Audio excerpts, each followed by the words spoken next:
दोस्तों नमस्कार। अभी मेरे साथ हैं शिव प्रसाद सेमवाल जी, जो कि यूकेडी के फायर ब्रांड नेता हैं और डोईवाला से यहाँ चुनाव लड़ रहे हैं। और जैसा आप जानते हैं कि डोईवाला मुख्यमंत्री, जो पूर्व मुख्यमंत्री हैं त्रिवेंद्र सिंह रावत जी, उनकी विधानसभा है। और इनकी ताकत का ये अंदाज़ा है कि सुनने में ये आ रहा है कि शायद अब त्रिवेंद्र सिंह रावत जी यहाँ से चुनाव ही नहीं लड़ रहे हैं या भाजपा उन्हें टिकट ही नहीं दे रही है। सबसे पहले तो मैं आपको बधाई दूंगा सेमवाल जी कि आपने ऐसी विधानसभा चुनी जो कि पूर्व मुख्यमंत्री की विधानसभा है। तो पहले तो ये बताइए कि क्या कारण रहे कि पूर्व मुख्यमंत्री की विधानसभा में जाके आपने हमला बोला है। सबसे पहले आपको बहुत बहुत धन्यवाद कि आपने हमें समय दिया। ये कारण और कुछ नहीं था, दरअसल ये अभिव्यक्ति की स्वतंत्रता के खिलाफ जो उनका दमनकारी चक्र था और आम जनता की जो आवाज़ थी उसको दबाने का जो कुचक्र उन्होंने चलाया, ये उसका एक प्रत्युत्तर था कि हमें इसी विधानसभा में आकर के जो है उसका जो जो जिस तरीके की राजनीति वो कर रहे थे उस तरीके की राजनीति का एक विकल्प देने का मन बना और इसीलिए हम लोग यहाँ डोईवाला विधानसभा में हैं। अभी जिस तरह से मैं आज दिन भर आपके साथ रहा, मैं देख रहा हूँ कि जनता काफ़ी संख्या में आपसे जुड़ रही है और धरातल पे डोईवाला में कोई भी काम नहीं है। चाहे सड़कों को लेके आप देख लीजिए, चाहे सफाई व्यवस्था है, पानी बिजली की समस्याएं हैं। एक पुस्ते की आप बात कर रहे थे कि एक छोटा सा पुस्ता भी त्रिवेंद्र सिंह रावत जी नहीं लगवा पाए, जबकि विधायक निधि में 2-4 लाख रुपए खर्च कर देते तो लगवाया जा सकता था। तो क्या लगता है आपको कि मुख्यमंत्री रहते हुए भी वो व्यक्ति अपनी विधानसभा में क्यों काम नहीं कर पाए होंगे? दरअसल ये केवल त्रिवेंद्र जी का ही गलती नहीं है, ये दिल्ली वाले दलों के डीएनए में ही ये बात नहीं है कि वो जनता के प्रति जवाबदेह हों, जनता के प्रति अपना उत्तरदायित्व संवेदनशीलता समझे। दिल्ली वाले कोई भी दल हो, भाजपा हो कांग्रेस हो, इनका एकमात्र काम है जनता के नाम पे, विकास के नाम पे दलाली करना। ऐसे छत्तीसों उदाहरण है, न सिर्फ केवल पुस्ता है, पुस्ता भी 20 साल से ऐसे ही पड़ा हुआ है। यहाँ का जो डोईवाला वाला हॉस्पिटल है, आप लगा लीजिए कि कांग्रेस ने जो इसका निकटवर्ती अस्पताल है, प्राइवेट अस्पताल, उसके लिए 10 करोड़ रुपए दिए, लेकिन यहाँ के उच्चीकरण के लिए आया हुआ 8 करोड़ 42 लाख रुपए सिर्फ इसलिए निरस्त कर दिया कि इससे जो है जो प्राइवेट हॉस्पिटल है वहाँ मरीजों की संख्या कम हो जाएगी। और भाजपा आई तो उसने 2 कदम और आगे बढ़ते हुए इस पूरे अस्पताल को उसी की गोद में डाल दिया। तो जब तक जनता के प्रति जवाबदेही नहीं होगी, हम मांगते हैं कि साहब हमें अस्पताल दे दो, ये हमारे अच्छे खासे अस्पतालों को पीपीपी मोड में दे देते हैं। हम बोलते हैं कि हमें स्कूल दे दो, ये शिक्षा माफिया के हवाले कर देते हैं। तो जब तक इस तरीके की टेंडेंसी रहेगी तो तब तक विकास नहीं होने वाला और इसलिए एक विकल्प बनने की ज़रूरत थी, एक संकल्प बनने की ज़रूरत थी कि जनता को ये लोग अपनी बपोती न समझें कि भाई 5 साल हम राज करेंगे, 5 साल दूसरा राज करेगा, तो जनता के प्रति जवाबदेही देने की कोई बात नहीं है, क्योंकि जनता फिर 5 साल बाद किसी और को जिताएगी।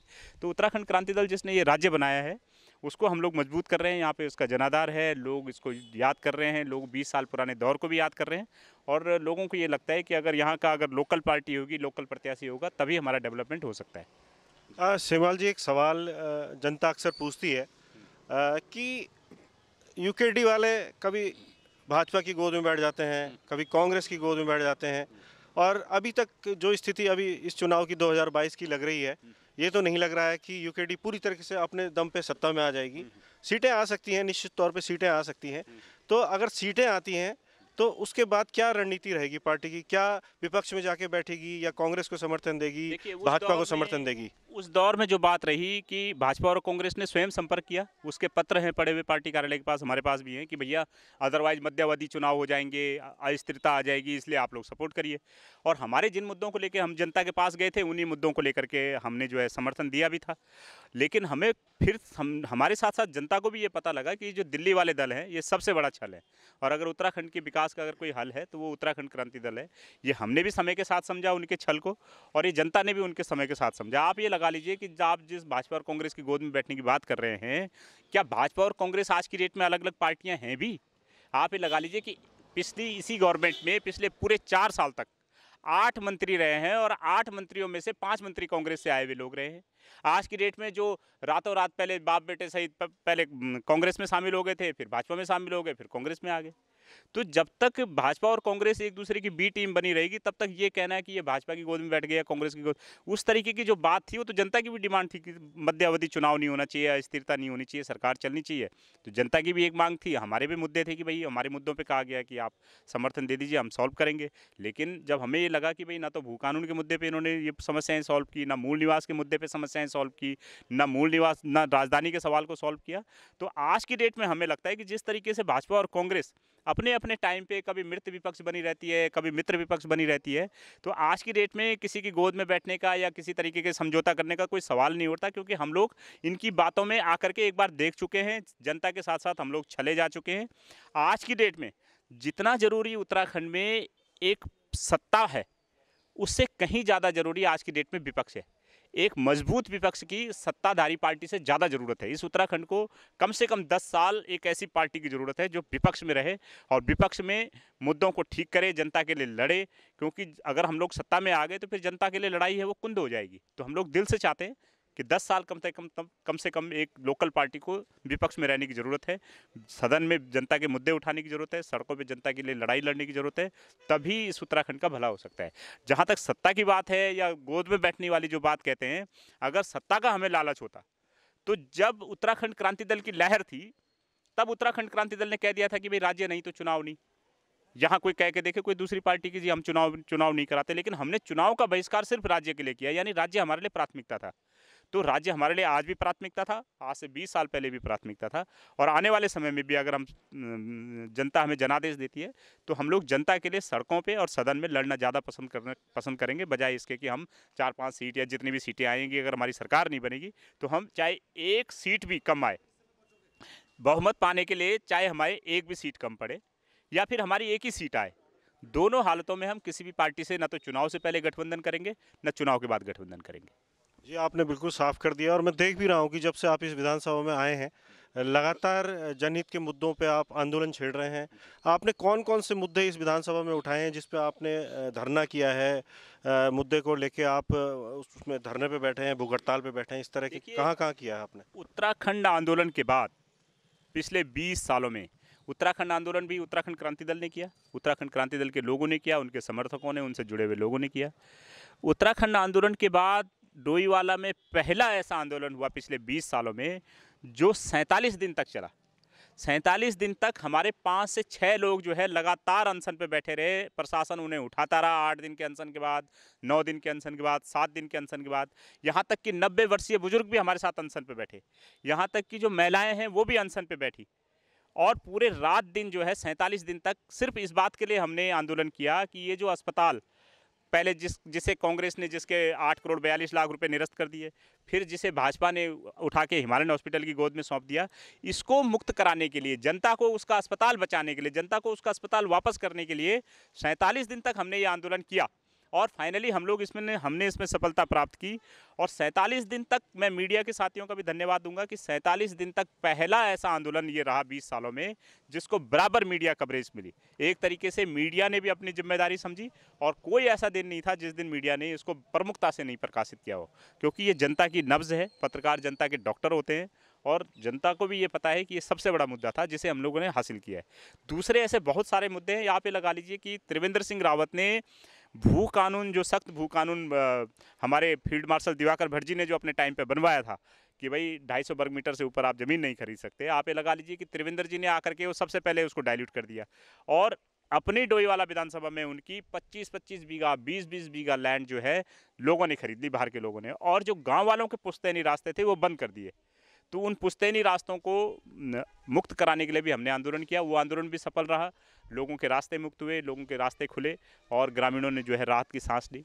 इसके अलावा नुन्नावाला फ्लाईओवर से लेकर के एक बड़ा आंदोलन रहा, रामनगर डांडा की सड़क का आंदोलन रहा, आबकारी के ये शराब के ठेकों को लेकर के आंदोलन रहे। इस तरीके के तमाम जो डोईवाला पे फोकस करें। और अगर हम केवल राज्य स्तरीय आंदोलनों की बात करें तो पुलिस ग्रेड पे को लेकर के खुद पुलिस के लिए हम लोग जब लड़ाई लड़ रहे थे तो पुलिस ने 2 बार हमें इसके लिए गिरफ्तार भी किया, मुकदमे भी लगाए, लेकिन हम लोग हटे नहीं और फाइनली पुष्कर सिंह धामी जी को घोषणा करनी पड़ी कि भाई हम लोग पुलिस ग्रेड पे लागू करेंगे।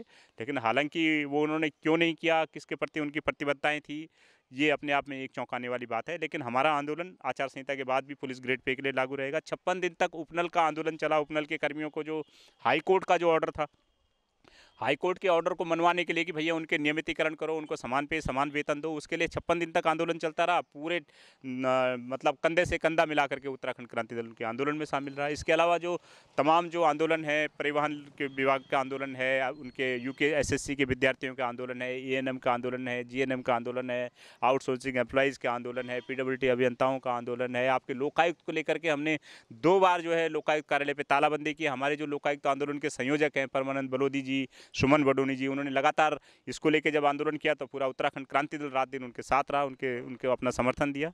उनके समर्थन में हमने तालाबंदी भी की।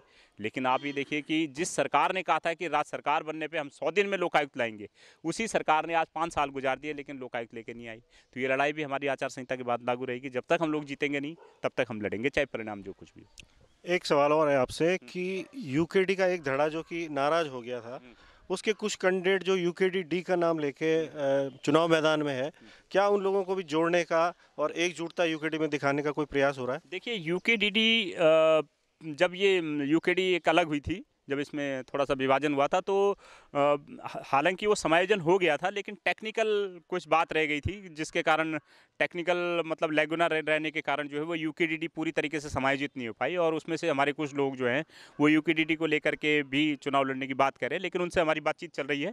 और मैं आपको 100% ये आपके चैनल के माध्यम से बताता हूँ कि आने वाले समय में उन सबको मना लिया जाएगा और यूकेडीडी को भी यूकेडी में समायोजित करके उनके जो भी प्रत्याशी हैं उनको मुख्य धारा में जोड़ करके हम लोग साथ मिलकर के इलेक्शन लड़ेंगे और आने वाले समय में वो सब यूकेडी में शामिल होंगे। अंतिम सवाल आपसे, चंद शब्दों में बताइए कि देखिए हर उत्तराखंडी चाहता है कि यूकेडी दोबारा से खड़ी होनी चाहिए, सत्ता में आनी चाहिए। फेसबुक पे आप डालेंगे, कोई भी पोस्ट डालेंगे यूकेडी की, तो सब सराहते हैं कि हाँ यूकेडी सत्ता में आनी चाहिए। लेकिन वोट देते समय जनता को पता नहीं क्या हो जाता है।